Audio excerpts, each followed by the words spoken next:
Everybody tonight on this lovely Tuesday. Yes, it's lovely here in Texas. Oh my gosh. I'd sing an Earth, Wind, and Fire song, except nobody would recognize it. So today is the 21st day of September. Oh, yes. Everybody, yeah. Well, nobody would recognize me singing it, so that would be the obstacle. Gotcha. Do you remember? Yeah. The 21st day of September? Yeah. So we'll do a spoken word version of it, apparently. So we wanted to real quick mention that we are getting closer and closer to our emotional health events. We're doing Outsmart Your Heart, which is developing emotional intelligence. And that's going to be a 4-week event where we'll have you guys watch some recorded video. Mm-hmm. We did that over the last couple of weekends. We're pretty excited about the content that we put together.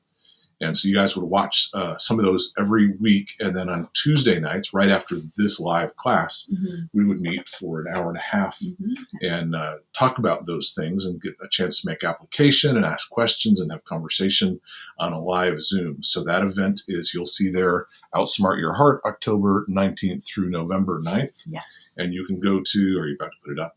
Mm-hmm. You can go to events at tdacad.com/events / I don't have yet to put the last backsplash. I don't know either, but it's on there. Backsplash. Well. So you can go there to register for that event, but you can also go there to register for our other event that's a different format, but also in the area of developing emotional intelligence, but a slightly different take on it.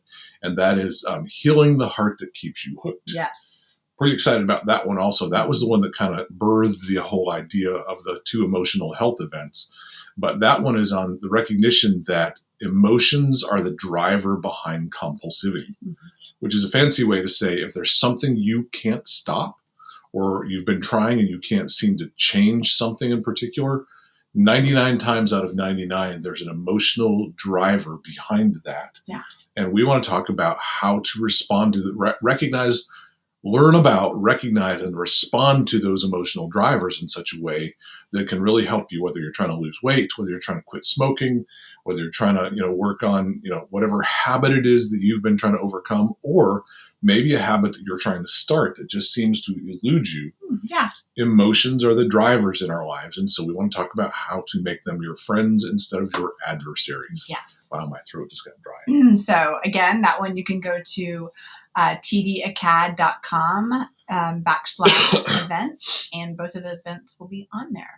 Yeah. So if you're new to us, we are Think Differently Academy. My name is Bob. And I'm Polly.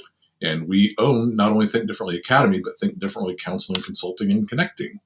And are we allowed to say it? Yes. Yes, you are. Okay. Drum roll, please. Okay. I know that's not like a real drum. That would be better. I don't drum. So we have our app. It just came out today.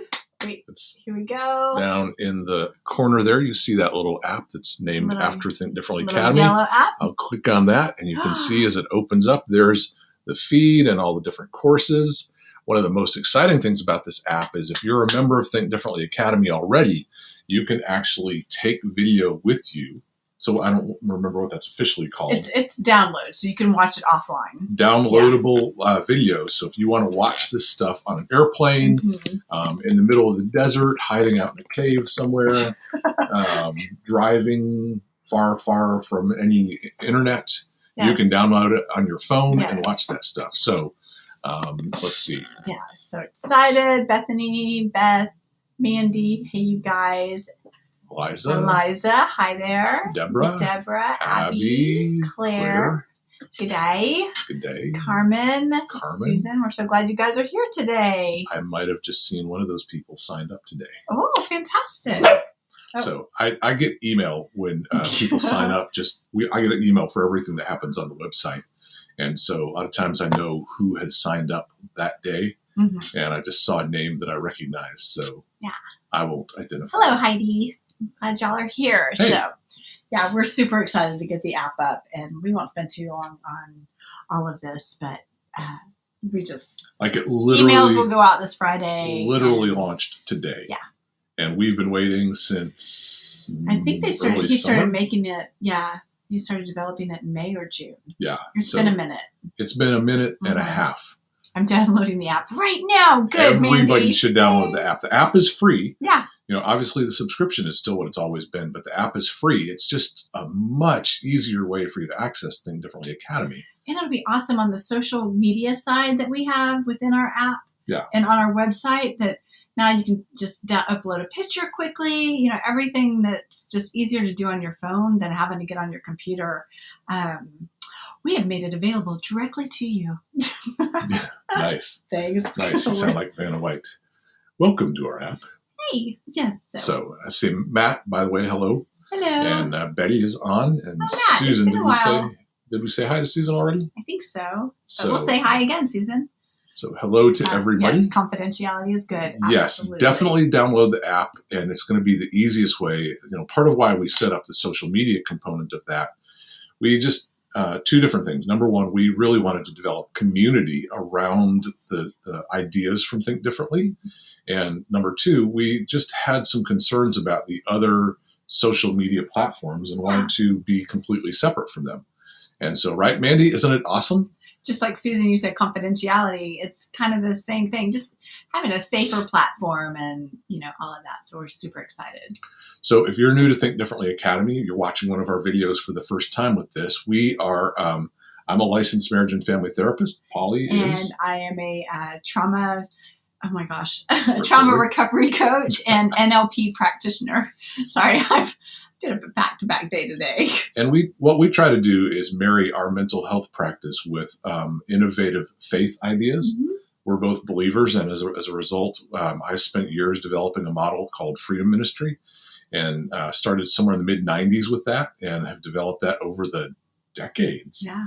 And so that really is kind of core to how we think about the faith side of our faith and mental health practice. Mm-hmm. And so you'll learn on our Tuesday night classes, we try to address some element of faith and mental health in combination. Mm-hmm. And so we are in an extended series right now that's about cultivating culture, specifically looking at the issues in our culture today, not from the perspective of diagnosis, but more from the perspective of what does our culture need to not only stay healthy, but perhaps to grow healthier, even in the face of crisis and upheaval. And like the very first one in the series was on polarization. Yes. And so in the face of all those, I was missing the word and trying to pretend I wasn't.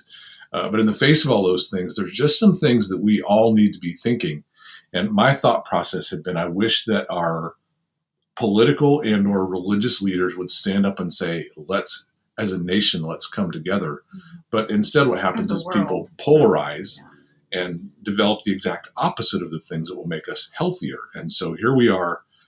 We may not be political or religious leaders, but we make videos every Tuesday night. And we just want to talk about those things that we think will make the culture healthier. So here's tonight's topic. I actually had to go back and change the title of it because I initially called it deferred gratification, and it's broader than that. I'm going to give a couple of different illustrations of what I'm talking about, but I've talked to several people in the last 48 hours who are either business owners or are starting a business, and one of the things people are running into is it's very difficult to find laborers right now. Yeah.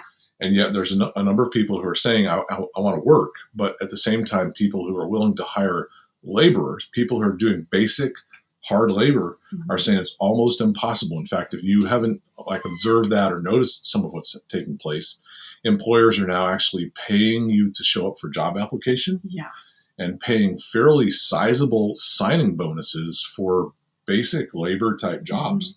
Mm-hmm. And so what used to be... That's how desperate employers are. Yeah. And it all comes down in some ways to the fact that it's difficult to find laborers in some ways when there's other means provided for people to be cared for. Yes. Now, so in some ways, you have to go all the way back to kind of our initial teaching in this part of the series where we talk about the foundation of emotional health is the move from dependence to independence. That's, again, kind of the movement of the entire thing. Hello, David and Margie, by the way, is the movement from dependence, where we're born as infants and young children, and we move from this place where our parents provide for us, take care of us, do for us what we are not yet able to do. And as we move towards independence, that movement is toward each person becoming increasingly capable, increasingly mentally and emotionally strong, increasingly developing not only the ability to, but the will to do the things that they're capable of doing. And so that movement from independence or from dependence to independence is always going to be kind of the soil in which all emotional and mental health grows. Tonight, we want to talk specifically about kind of flexing the muscle of doing hard things. Yeah. So a story comes to mind. Surprising, right? Story time. Story time. And I think the story is Stephen Covey. If you haven't read his book, The 7 Habits of Highly Effective People, it's a kind of a classic in the field. I had to read it in grad school. But he writes the story of his child, his 10-year-old son. And he says to his 10-year-old son, hey, I've got a great way for you. There's something he's wanting to purchase. And he said, if you'll mow the lawn this summer every week, I'll give you $10 every time you mow the lawn. I'm thinking, where do you get that deal? Right. $10 for a lawn guy. But so he goes out and he teaches his son how to do the lawn. He says, if you do this every week, I'll pay you $10 every time you do this. By the end of the summer, you'll have X number of dollars to buy this thing you want.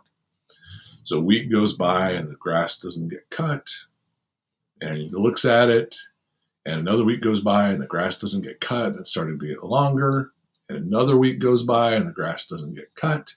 And about 4 weeks in, with a very long blades of grass in his front yard, he pulls his son aside and says, hey, son, I don't remember his name. I noticed that you haven't been cutting the grass. And I was wondering, is it too hard for you to do? And the son breaks down crying and says, Dad, it's not hard to cut the grass. It's hard to make myself do it. Yeah. So somewhere in that move from dependence to independence, we develop this thing called initiative. And initiative is that state of the will that says, I'm not waiting for someone else to tell me to do it. I tell me to do it. Mm-hmm.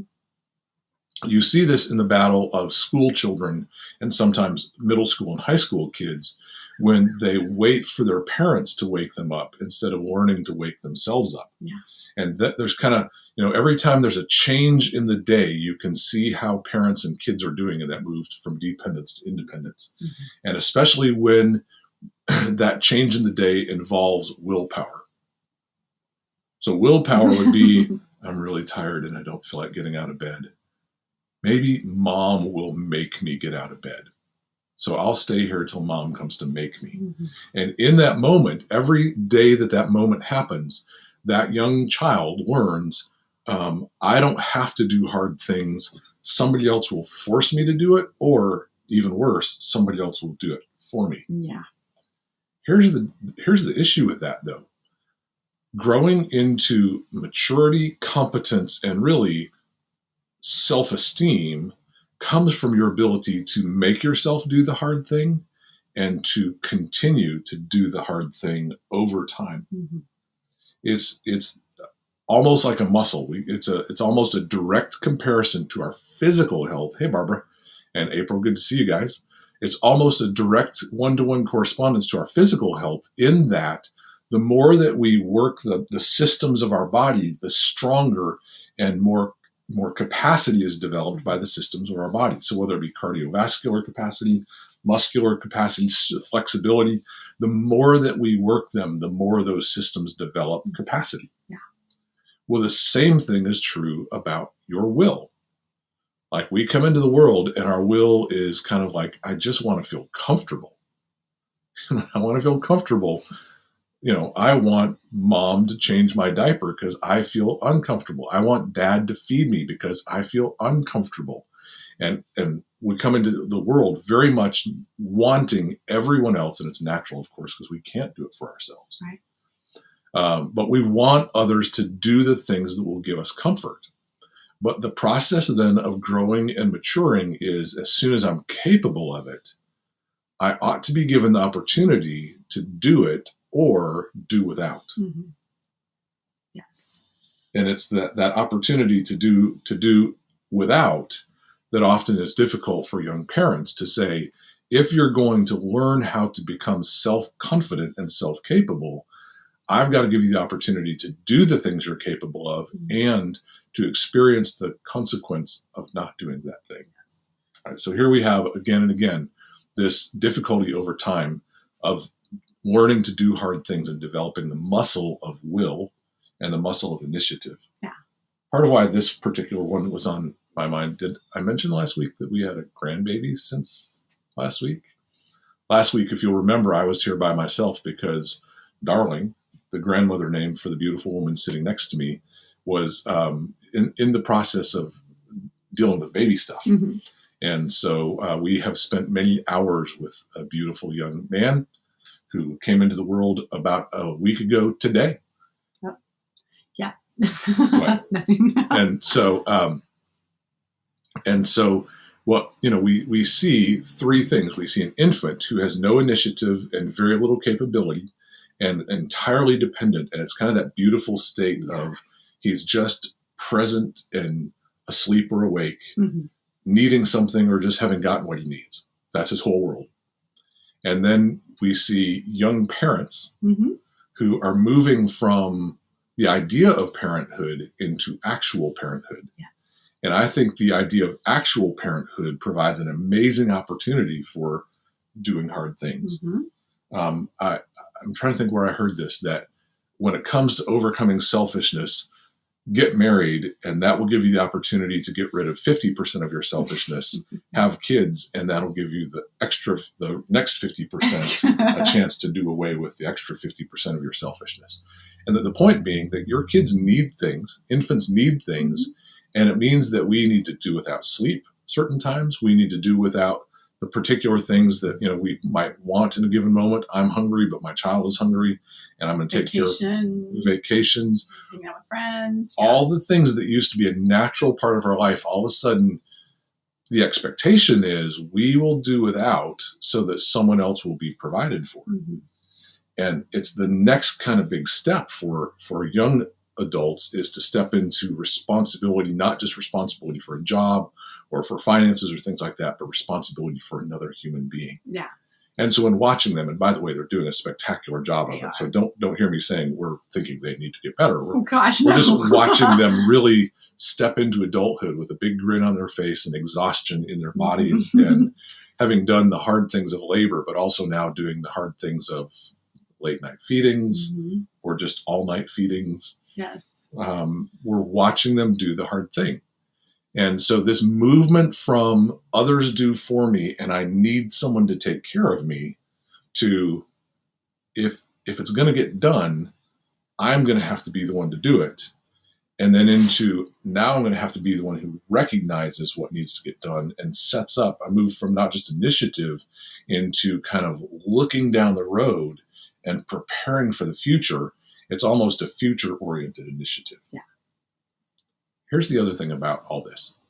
It's not just the importance of developing emotional maturity and mental maturity and spiritual maturity, but there's an incredibly important piece of this that has to do with, and I don't always like this term, and I'll explain why, but I'm going to use it. An incredibly important part of this that has to do with self-esteem. Mm. Now, let me tell you why I don't like that term.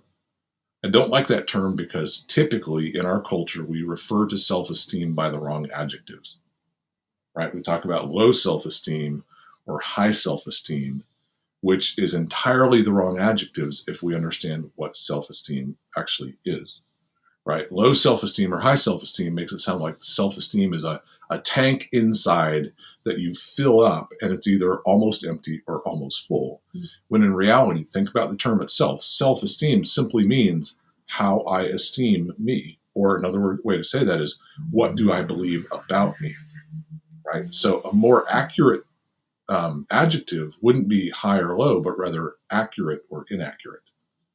We either have an accurate picture of who we are, or we have an inaccurate picture of who we are. And to the greater degree that we have an accurate picture of what we are or who we are, we would call that high self-esteem, because the truth sets us free. Yeah. Knowing who we're created to be allows us to become who we're created to be, listen carefully, as long as we step into it. Mm-hmm. We can know who we're created to be and not develop the capacity to do hard things, and it ends up being an unfulfilled dream. Yeah. I I was talking with a client somewhere within the last 72 hours, and they were talking about a business plan that they have. And this, by the way, is someone who's incredibly competent in the business world, but also is of the millennial age, and not the stereotypical millennial at all. Incredibly competent and has achieved a number of things, both working for other people and working for themselves. And they said, I have this new business plan I'm really excited about. And they started going into the business plan. I said, wait, do you have a name for your business? They're like, oh, no, I haven't got to that yet. And I said, if you were a good millennial, here I go, my bias. I said, if you're a good millennial, you'd have started with the name and the dream and then eventually filled in the business plan. And they're like, no, I did it the other way around. But the idea is that sometimes if you haven't learned to do the hard thing, you have a lot of dreams and a lot of ideas, but you don't recognize the backbone that has to be put in place before you can hang meat and flesh on the ideas that you have. And you end up with a lot of dreams, but expecting someone else to make your dreams come true. This capacity to do hard things is a significant part of developing accurate self-esteem. What happens if we don't develop that ability to do hard things is we think more highly of ourselves than is actually true. And so we end up frustrated because we think other people don't recognize our brilliance, our skills, our capacity, our artistic qualities. And the reason for that is because we're wanting them to validate those things about us instead of us. I'm going to stop and look at questions. Yeah. I feel like there are some. There are some really good ones. So let's see here. Emmanuel's like, oh, I wish I knew this 20 years ago when I was raising my son. Yes, after you get over the first hump of doing the thing the first time, for me anyway, it's easy subsequent times. Yeah, that's the muscle thing. It's like the more you work out, the more you develop the capacity to work out. Yeah. The more you do the hard things, the more you develop the capacity to do them. Learned helplessness, yes. And April, she got her swag, and she's so excited for the app. Oh, nice. Woo, yay. Let's see here. Susan, does parenthood have the added dimension of the love you feel for your kids? She has no kids. So I'm not. I think, Susan, what you might be referring to is that sometimes parents enable kids because they say we love them so much that we're going to do these things for them. If that's not what you're talking about, feel free to let us know that again in the comments. But I think it's one of those things that I see. I'm about to say a hard thing, but we're teaching about doing hard things. Sometimes parents say, I love my kids so much, I don't want them to face the hard things. That's not actually love. Right. Here's the hard thing. That's actually selfishness. Because what you're actually saying is, I love my kids so much, I'd rather them remain weak for me to feel better. So what you're really saying is, I want to care for my own emotions at the expense of my child's ability. And what we tell ourselves is we love them so much that we want them to not suffer. But we're not really talking about suffering. We're talking about developing strength. And so that kind of myth that it's about suffering, people, kids may complain about it. Oh, it's so hard. But it's designed to be hard because it's the same thing as exercise, right? If you do exercise that's not hard, you don't develop strength or cardiovascular capacity or flexibility. And I think there's there's also the part where, somebody was raised really poor or. Sorry, to check this out. Oh, that's okay. Somebody's raised really poor and they're like, had to work hard their whole life, started, I think somebody talked about neglect. What about neglect? You do hard things because there's no other option. And so a lot of times what ends up happening is, parents who are like, they've been raised, neglected, had to work hard. You just suck it up. We're poor. You got to do all these things. Or even not poor. You just have to do all these things. And you're like, I'm never going to do that to my kid. Yeah. I'm going to, but however, because we're talking about kids here, but this is really about just you as an individual developing for yourself the strength to be able to do the hard things. Yeah. Ruth, that's a great question. I want to go a little bit further and say not only neglect but abuse, people often end up developing what are great characteristics because they had to in their circumstances. Yeah. So people develop, strength. People develop endurance. People develop independence, which is a part of emotional health, and they develop that because either neglect or abuse. They were forced to develop that. And so there's no upside to abuse or neglect, but it is something that happens. Why people come out of that with a certain amount of strength is because they were forced to do things that some other people may have the option of not ever doing. Yeah. And that is taking care of themselves. The trick for that, Ruth, is to make sure as we grow through and go through our counseling and healing from neglect and abuse, is to learn how to make the things that we're capable of come out of the upper part of our brain instead of the lower part of our brain. Right? When we lived with abuse and neglect, we learn to do hard things because we have to, and it's the only way to stay safe. And so it can come out of almost a drive or a compulsivity. It's better than not developing it at all, but there can come a point in your adulthood where you can start to develop physical symptoms because you're doing it out of fear or anxiety or drivenness instead of out of the genuine independence that comes from saying, I learned how to do it, but I don't do it now because my parents failed me. I do it now because it's an act of self-care and an act of responsibility for those who are in my care. Yeah. So moving up from the bottom part of your brain, which is about survival, to the upper part of your brain, which is about abundant life. You may have learned independence because of abuse or neglect, but to move it to a place where it's coming from the richest part of your brain, I think, is the next goal from that. For sure. So. And Annette, I enabled my children so much because I had it so rough. Yeah, that's a very common expression of that. Very common. And every generation, one of the things, I'm going to try and think time-wise. Yeah. Let me say this. Polly's usually the one who will stop and say this. And if you're hearing this and feeling condemnation about this, every generation has made their mistakes, and every next generation is responsible for their development. There comes a point, no matter how well or how poorly you raised your kids, they become responsible for themselves, whether they take that up or not. Yeah. And so we can look at our mistakes, and we can do whatever we can relationally with our kids to say, I wished I'd done it differently. But part of the whole process is the expectation that at some point they are responsible for themselves. They have to take up the reins for that. And so there's that tension between, of course, we wish we would have done some things differently. I think every parent of adults that I know looks back and says, man, I've learned so much now. Yes. I wished I'd done it differently. Yeah. But if you beat yourself up today, there will be things 10 years from now that you wish you'd done differently this year, instead of learning how to just go, you know what? I wished I'd done it differently, but let me do all that I can now to be in healthy relationship with my kids and trust that they'll learn to grow. Yeah. So let's see. Sonia, I'm interested in what you're saying. Yeah. Yeah. I would agree.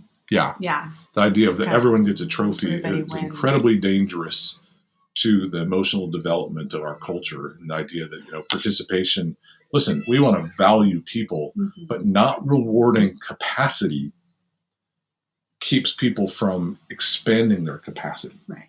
If you reward people for just participating, what you're saying is you can sit down on the field and smell the flowers, and you'll get just as much reward as the person who put in the hours of work to score the goal, learn how to pass well, do all the things that make the game work. And what we've done is we've told people that hard work isn't a value. Right. Hard work isn't a value just because it's hard work. Hard work is a value because it develops a sense of self that tells us what we're really capable of. Yeah. Let me go back to that idea of a fulfilled dream, because I saw April's comment and I talked about accurate self-esteem versus inaccurate self-esteem. One of the most important things about doing the hard thing is it pushes us right up against discovering what we really have the capacity for. Yeah. I will say that at 59 years of life and having done a number of different endeavors in my lifetime, there's been a number of different times I've been like, I have done everything I know. I don't know if I can go the next step. And then I discovered I could. Yeah. There's been times I've discovered I couldn't. But I'll say that when I've done everything I can, I don't know if I can go the next step. And I do. Whenever the fruition of that comes, the mirror that I look in the next day looks different than the mirror that I looked in the day before that. Because there's something about developing greater capacity, pushing beyond our belief about ourselves to discover what's really true about us, that's incredibly important about discovering this thing that we say to each other all the time. You're more than you think you are. We can say that, but you won't really know that till you've pushed beyond what your perceived limits are and discovered that you can actually go further than you thought you could. That is one of the most important pieces of it, is that recognition that not only do I get a more accurate picture of myself, but I get a picture of myself that says pushing beyond my perceived limits shows me that I am more than I think I am. Mm-hmm. Now listen, I'm not talking about drivenness and workaholism. I'm literally saying when it comes to those dreams that are inside of us, every dream we have gets tested at some point. Everything that's of value about what we're here for, at some point you're going to encounter this thing called resistance. Call it spiritual, or call it just the resistance that comes from going against the flow. Either way, whatever is important about your life will face resistance. And your ability to push to the other side of that resistance, like I said, you'll wake up the next day and go, oh, I did that. I think I'm stronger than I thought. I think I'm smarter than I thought. More important than just you're smarter than you thought is I have access to thought processes and wisdom that are more than what I realized. And sometimes we don't discover that till we're right on the edge. In our class, the Shame-Free Brain, I talk about this state of mind called flow. And one of the things they say about the ability to access that state of mind called flow, which is optimal human performance, the ability to enter that state of flow is always when we're right up against what we perceive to be our capacity, and we have the opportunity to discover that there's more. Yeah. That's a necessary step in getting us to that place called flow, where shame falls away and freedom comes in. Mm-hmm. So that's in our class called the Shame-Free Brain. I forget where that's accessible now. I think it's in the free section of Think Differently Academy. Oh, is it? I think we moved it there. Oh, cool. Somebody might have to. But you can look on our app. You can look at the app. Now that we have an app. Yeah, Beth, I love that. Knowing when to push and knowing when to rest requires wisdom. Mm-hmm. There's a time sometimes when rest actually gets you to the next step, mm-hmm. because your mind actually settles and stops striving so hard. But the pushing and the resting are kind of this tension between, I know there's something more in me, but I don't want to break. I just want to push past what I thought I was capable of. So doing the hard thing, it's important to develop emotional, mental, spiritual maturity, mm-hmm. even relational maturity. When you either think maybe I'm not good at confrontation, or I'm not good at having, problem solving conversation, whatever it is, we enter into those things. And when we learn how to do it and experience that and see it succeed, we get a new experience of not only us, but our capacity in communication. Mm-hmm. All of those things mirror back to us the sense that we can always grow, we can always become more, and therefore there must be more in me than I realized. Yes. So are we missing something on the comments? Or? Nope, I think we'd be great. So doing hard things is like a muscle. It is. Do it and see what you're capable of the next day. Yeah. And then you may discover what you're capable of in a lifetime. There's a story called The Parable of the Acrobat. And there's a moment where he sits down. If you don't know the story, look in The Foundations of Freedom. There's a moment where he sits down with his real father, an acrobat, and asks why his dad pushed him to go to work go to practice every single day. And his dad says, I didn't make you do that to please me. I made you do that so you could discover what's really inside of you. Learn to do the hard things. You may discover there's way more in you than you thought. Yeah. So thanks for joining us. Yes. Hope you'll join us for our emotionally healthy events. Yes. And go download the app. Yes, we're so excited. We'll see you guys next week. Bye-bye.